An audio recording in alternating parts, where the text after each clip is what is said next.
Selanjutnya yang kita bahas adalah peristiwa sekitar proklamasi. 6 Agustus pengeboman kota Hiroshima, 9 Agustus pengeboman kota Hiroshima dan Nagasaki, 7 Agustus pembentukan PPKI, berarti 6 pengeboman kota Hiroshima, 7 pembentukan PPKI, 9 pengeboman Nagasaki, 10 atau nanti ada 11 tergantung orangnya, itu pemanggilan 3 wakil bangsa Indonesia ke Dalat Vietnam. Ini juga sering keluar di soal UAS maupun latihan, yaitu ada R. Soekarno, Muhammad Hatta, dan Rajiman dipanggil oleh Jenderal Terauchi ke Dalat Vietnam untuk apa?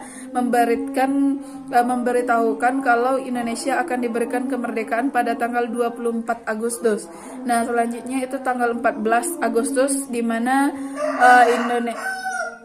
Indonesia, tapi Jepang menyerah tanpa syarat kepada sekutu secara tidak resmi. Lalu 15 Agustus Jepang menyerah tanpa syarat kepada sekutu secara resmi.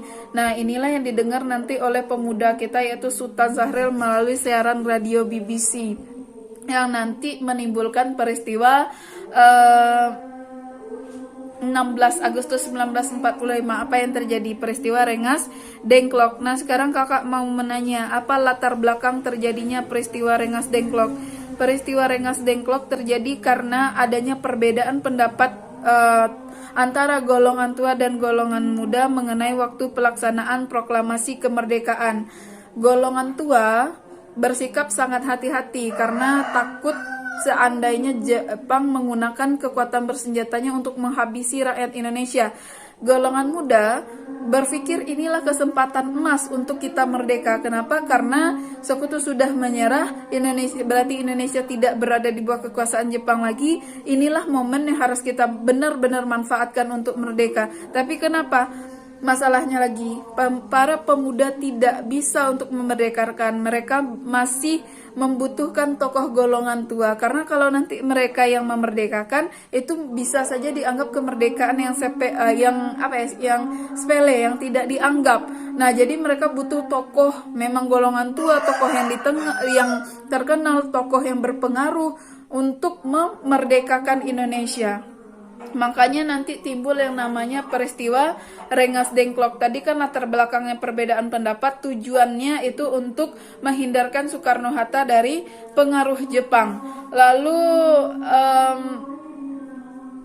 dia biasanya ada 3, ada latar belakang, ada tujuan, dan ada kenapa harus ke Rengas Dengklok. Karena Rengas Dengklok itu daerahnya jauh dari dari pusat kota, terdapat di pinggiran kota dan dekat dengan markas pusat PETA, Pasukan Pembela Tanah Air. Nah, pada akhirnya golongan muda yang pada awalnya memberitahukan kepada Soekarno ke rumahnya dan mendesak segera untuk merdeka itu tidak terlalu disetujui. Makanya golongan muda sangat emosional lah, sampai waktu itu salah satu golongan muda itu kayak ngangkat kerahnya Soekarno untuk mendesak. Lalu Soekarno bilang, apapun yang terjadi saya tidak akan memerdekakan Indonesia karena Jepang sendiri sudah memberikan tanggalnya secara resmi. Saya tidak berani mendahului tanggal dari Jepang. Kalian gorok pun leher saya tidak akan bergeming. Lalu ada penengah,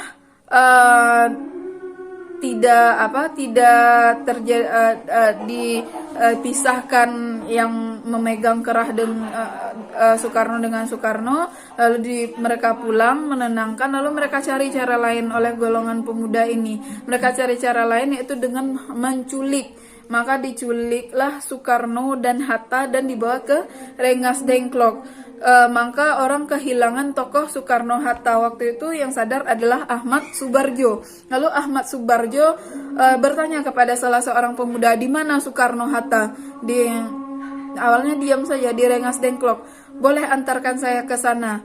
Lalu diantarkan oleh para pemuda karena para pemuda itu bilang, saya ingin kemerdekaan. Baik, saya akan mengusahakan kemerdekaan. Pergilah Ahmad Subarjo, sampai di sana tidak boleh menemui Soekarno-Hatta karena yang kami inginkan adalah kemerdekaan, kata para pemuda. Apa kata Ahmad Subarjo?